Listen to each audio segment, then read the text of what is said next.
ਸਤਿ ਸ਼੍ਰੀ ਅਕਾਲ ਵਿਦਿਆਰਥੀਓ।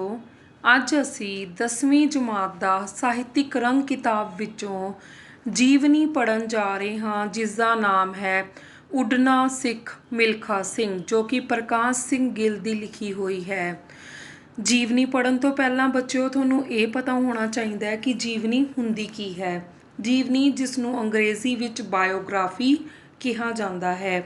ਜੀਵਨੀ ਕਿਸੇ ਵਿਅਕਤੀ ਦਾ ਪੁਸਤਕ ਰੂਪ ਵਿੱਚ ਲਿਖਿਆ ਹੋਇਆ ਜੀਵਨ ਦਾ ਇਤਿਹਾਸ ਹੁੰਦਾ ਹੈ।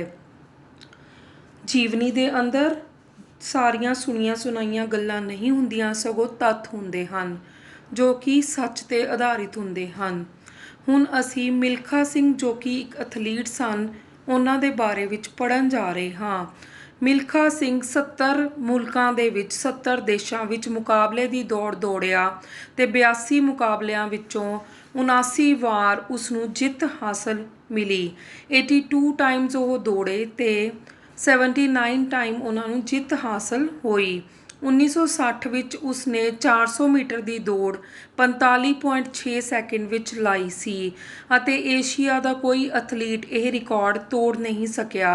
400 ਮੀਟਰ ਦੀ ਦੌੜ ਵਿੱਚ ਜਗਤ ਪ੍ਰਸਿੱਧੀ ਹਾਸਲ ਕਰਨ ਲਈ ਉਸਨੂੰ 30,000 ਮੀਲ ਦੌੜਨ ਦਾ ਅਭਿਆਸ ਕਰਨਾ ਪਿਆ, ਜਗਤ ਪ੍ਰਸਿੱਧੀ ਦੁਨੀਆ ਵਿੱਚ ਪ੍ਰਸਿੱਧ ਹੋਣ ਲਈ। ਇਸ ਅਦਭੁਤ ਮਨੁੱਖ ਦੀ ਜਨਮ ਮਿਤੀ ਦਾ ਕਿਸੇ ਨੂੰ ਵੀ ਪੂਰਾ ਅੰਦਾਜ਼ਾ ਨਹੀਂ ਪਤਾ। ਉਹ ਸਿਰਫ ਇੰਨਾ ਹੀ ਜਾਣਦਾ ਹੈ ਕਿ ਉਸ ਦਾ ਬਚਪਨ ਗੋਬਿੰਦਪੁਰਾ ਵਿੱਚ ਗੁਜ਼ਰਿਆ, ਜੋ ਕਿ ਪੱਛਮੀ ਪੰਜਾਬ ਦੇ ਮੁਜ਼ੱਫਰਗੜ੍ਹ ਵਿੱਚ ਕੋਟ ਅਦੂ ਨੇੜੇ ਸੀ। ਉਸ ਦੇ ਮਾਤਾ ਪਿਤਾ ਦਾ ਸਾਇਆ ਬਚਪਨ ਵਿੱਚ ਹੀ ਉੱਠ ਗਿਆ ਸੀ ਅਤੇ ਉਸ ਦਾ ਪਾਲਣ ਪੋਸ਼ਣ ਉਸ ਦੀ ਵੱਡੀ ਭੈਣ ਨੇ ਕੀਤਾ। ਉਸ ਦਾ ਪਰਿਵਾਰ ਖੇਤੀ ਕਰਦਾ ਸੀ ਅਤੇ ਉਹ 8 ਭੈਣ ਭਰਾਵਾਂ ਵਿੱਚੋਂ ਸਭ ਤੋਂ ਛੋਟਾ ਸੀ। 1947 ਵਿੱਚ ਜਦੋਂ ਸਾਡਾ ਦੇਸ਼ ਆਜ਼ਾਦ ਹੋਇਆ, ਦੇਸ਼ ਦੀ ਵੰਡ ਸਮੇਂ ਉਹ 7ਵੀਂ 8ਵੀਂ ਵਿੱਚ ਪੜ੍ਹਿਆ ਕਰਦਾ ਸੀ। ਉਸ ਦਾ ਵੱਡਾ ਭਰਾ ਮੱਖਣ ਸਿੰਘ ਮੁਲਤਾਨ ਫੌਜ ਦੇ ਵਿੱਚ ਸੀ, ਪਰ ਦੇਸ਼ ਦੇ ਦੰਗਿਆਂ ਨੇ ਉਸ ਦਾ ਜੀਵਨ ਹੀ ਬਦਲ ਦਿੱਤਾ। ਉਹ ਜਾਨ ਬਚਾਉਣ ਦੇ ਲਈ ਮੁਲਤਾਨ ਚਲਾ ਗਿਆ। ਉਸ ਦੇ ਵੱਡੇ ਭਰਾ ਨੇ ਉਸ ਨੂੰ ਵਾਰ-ਵਾਰ ਫੌਜ ਵਿੱਚ ਭਰਤੀ ਕਰਵਾਉਣ ਦੀ ਕੋਸ਼ਿਸ਼ ਕੀਤੀ, ਪਰ ਸਫਲਤਾ ਉਸ ਨੂੰ 1952 ਦੇ ਵਿੱਚ ਮਿਲੀ।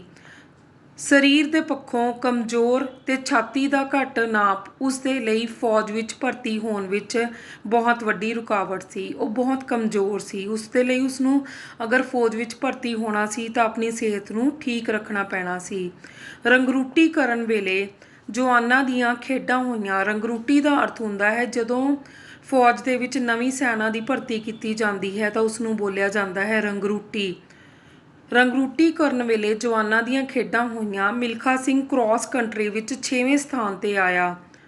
ਫਿਰ ਮਿਲਖਾ ਸਿੰਘ ਨੂੰ 400 ਮੀਟਰ ਦੀ ਦੌੜ ਲਾਉਣ ਦੇ ਲਈ ਪੁੱਛਿਆ ਗਿਆ ਅਤੇ ਨਾਲ ਹੀ ਇਹ ਵੀ ਦੱਸਿਆ ਗਿਆ ਕਿ 400 ਮੀਟਰ ਦੀ ਦੌੜ ਟਰੈਕ ਦਾ ਇੱਕ ਚੱਕਰ ਹੁੰਦਾ ਹੈ ਅਤੇ ਉਹਨੇ ਕਿਹਾ, ਇੱਕ ਚੱਕਰ ਛੱਡ ਮੈਂ 10 ਚੱਕਰ ਲਗਾ ਸਕਦਾ ਹਾਂ। ਉਸ ਦੇ ਉਸਤਾਦ ਨੇ ਉਸ ਨੂੰ ਸਮਝਾਇਆ ਕਿ ਇੱਕ ਚੱਕਰ ਵਿੱਚ 10 ਚੱਕਰਾਂ ਜਿੰਨਾ ਜ਼ੋਰ ਲਾ ਦਵੀਂ। ਉਸ ਨੇ ਉਵੇਂ ਕਰਕੇ ਆਪਣੀ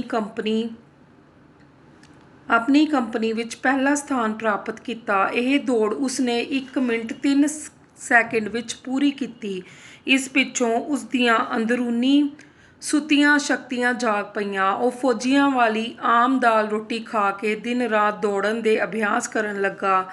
ਉਸ ਦੇ ਅਫਸਰ ਉਸ ਅੰਦਰ ਇੱਕ ਹੋਣਹਾਰ ਦੌੜਾਕ ਬਣਨ ਦੀਆਂ ਸੰਭਾਵਨਾਵਾਂ ਵੇਖਦੇ ਸਨ। ਉਹ ਉਸ ਨੂੰ ਡਿਊਟੀ ਤੋਂ ਛੁੱਟੀ ਦੇ ਦਿੰਦੇ ਅਤੇ ਉਹ ਮੈਦਾਨ ਦੇ ਵਿੱਚ ਦੌੜਦਾ ਰਹਿੰਦਾ। ਉਸ ਨੂੰ ਬਕਾਇਦਾ ਕੋਈ ਸਿਖਲਾਈ ਨਹੀਂ ਮਿਲ ਰਹੀ ਸੀ। ਹੌਲੀ ਹੌਲੀ ਉਸ ਦੀ ਦੌੜ ਵਿੱਚ ਤੇਜ਼ ਹੁੰਦੀ ਗਈ ਅਤੇ ਉਸ ਦਾ ਸਰੀਰ ਜ਼ੋਰ ਫੜਦਾ ਗਿਆ। ਇਸ ਦੇ ਨਾਲ ਹੀ ਉਸ ਦਾ ਦਮ ਪੱਕਾ ਹੁੰਦਾ ਗਿਆ।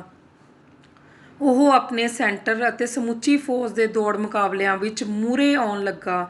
ਉਨ੍ਹੀਂ ਦਿਨੀਂ ਭਾਰਤੀ ਫੌਜ ਦੇ ਵਿੱਚ ਜੋਗਿੰਦਰ ਸਿੰਘ ਅਤੇ ਸੋਹਣ ਸਿੰਘ ਨਾਮ ਦੇ ਦੋ ਵਧੀਆ ਦੌੜਾਕ ਸਨ।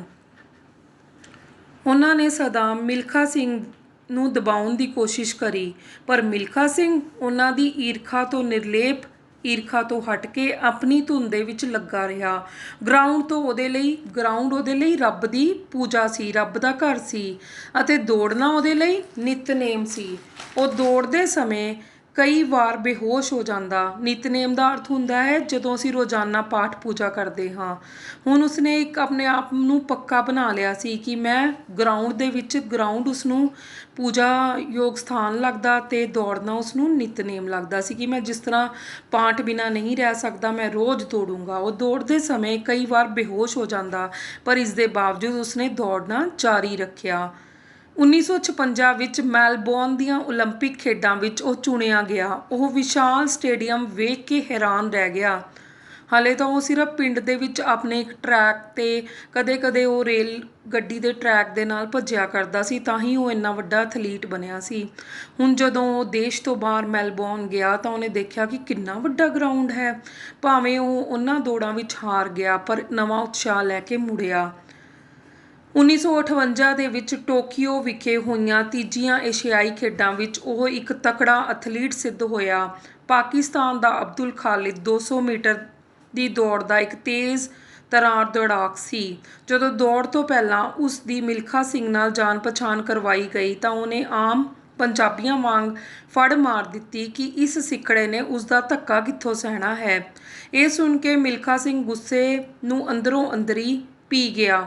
ਮਿਲਖਾ ਸਿੰਘ ਤੇ ਅਬਦੁਲ ਖਾਲਿਦ ਵਿੱਚ ਜਿਹੜਾ ਵੀ ਉਹ ਦੌੜ ਜਿੱਤ ਜਾਂਦਾ, ਉਹੀ ਏਸ਼ੀਆ ਦਾ ਸਭ ਤੋਂ ਤਕੜਾ ਐਥਲੀਟ ਮੰਨਿਆ ਜਾਣਾ ਸੀ। ਜਦੋਂ ਦੌੜ ਹੋਈ ਤਾਂ ਮਿਲਖਾ ਸਿੰਘ ਪਹਿਲੇ ਸਥਾਨ 'ਤੇ ਰਿਹਾ। ਸਾਰਾ ਸਟੇਡੀਅਮ ਹੱਲਾਸ਼ੇਰੀ ਦੇ ਨਾਲ ਗੂੰਜ ਉੱਠਿਆ। ਖੁਸ਼ੀ ਨਾਲ ਉਸ ਦੇ ਹੰਝੂ ਨਿਕਲ ਗਏ। ਜਾਪਾਨ ਦੇ ਸ਼ਹਿਨਸ਼ਾਹ ਨੇ ਉਸ ਨੂੰ ਇਨਾਮ ਦਿੱਤਾ। ਹੁਣ ਮਿਲਖਾ ਸਿੰਘ ਦੁਨੀਆ ਭਰ ਦੇ ਵਿੱਚ ਪ੍ਰਸਿੱਧ ਹੋ ਗਿਆ। ਮਿਲਖਾ ਸਿੰਘ 1958 ਤੋਂ 60 ਤੱਕ ਖੂਬ ਘੁੰਮਿਆ। ਉਹ ਆਪਣੇ ਵਤਨ ਦੇ ਲਈ ਤਰਸ ਜਾਂਦਾ ਸੀ ਕਿ ਕਦੋਂ ਮੈਂ ਭਾਰਤ ਵਾਪਸ ਆਵਾਂਗਾ। ਉਦੋਂ ਉਸਦਾ ਟਿਕਾਣਾ ਲੰਡਨ ਸੀ। ਫਿਰ ਇੰਡੋ ਪਾਕਿਸਤਾਨ ਮੀਟ ਲਾਹੌਰ ਦੇ ਵਿੱਚ ਹੋਈ। ਉੱਥੇ ਮਿਲਖਾ ਸਿੰਘ ਗਜਾਂ ਦੇ ਫੈਸਲੇ ਦੇ ਨਾਲ ਪ੍ਰਥਮ ਆਇਆ। ਇਸ ਦੌੜ ਵਿੱਚ ਅਨਾਊਂਸਰ ਨੇ ਕਿਹਾ ਕਿ ਮਿਲਖਾ ਸਿੰਘ ਨੇ ਇਹ ਦੌੜ ਕੇ ਨਹੀਂ ਸਗੋਂ ਉੜ ਕੇ ਪੂਰੀ ਕੀਤੀ ਹੈ, ਇਸੇ ਲਈ ਉਸ ਨੂੰ ਫਲਾਇੰਗ ਸਿੱਖ ਕਹਿਣਾ ਚਾਹੀਦਾ ਹੈ।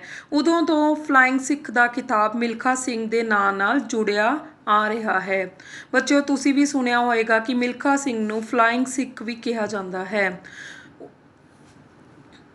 ਆਪਣੀ ਸਵੈ ਜੀਵਨੀ ਦਾ ਨਾਮ ਉਹਨਾਂ ਨੇ ਆਪਣੀ ਸਵੈ ਜੀਵਨੀ ਦਾ ਨਾਮ ਫਲਾਇੰਗ ਸਿੱਖ ਮਿਲਖਾ ਸਿੰਘ ਰੱਖਿਆ।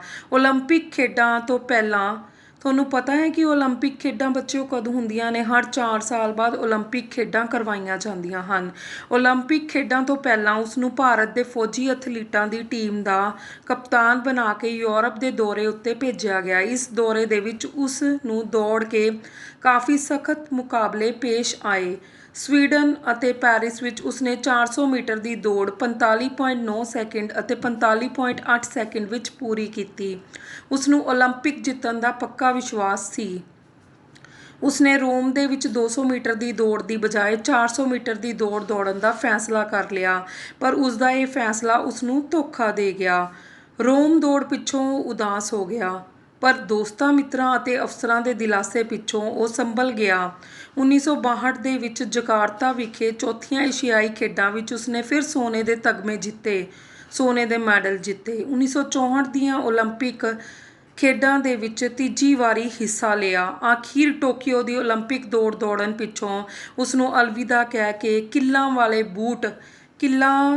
ਵਾਲੇ ਬੂਟ ਕਿੱਲੀ ਉੱਤੇ ਟੰਗ ਦਿੱਤੇ। ਇੱਕ ਕਿੱਲੀ ਜਿਸ ਦੇ ਉੱਪਰ ਕੱਪੜੇ ਟੰਗੇ ਜਾਂਦੇ ਹਨ, ਜੋ ਵੰਗਾਰ ਰਹੇ ਸਨ, ਆਵੇ ਕੋਈ ਨਿਤਰੇ। ਇਹ ਸੀਗਾ ਮਿਲਖਾ ਸਿੰਘ, ਜੋ ਕਿ ਬਹੁਤ ਤਕੜਾ ਐਥਲੀਟ ਸੀ।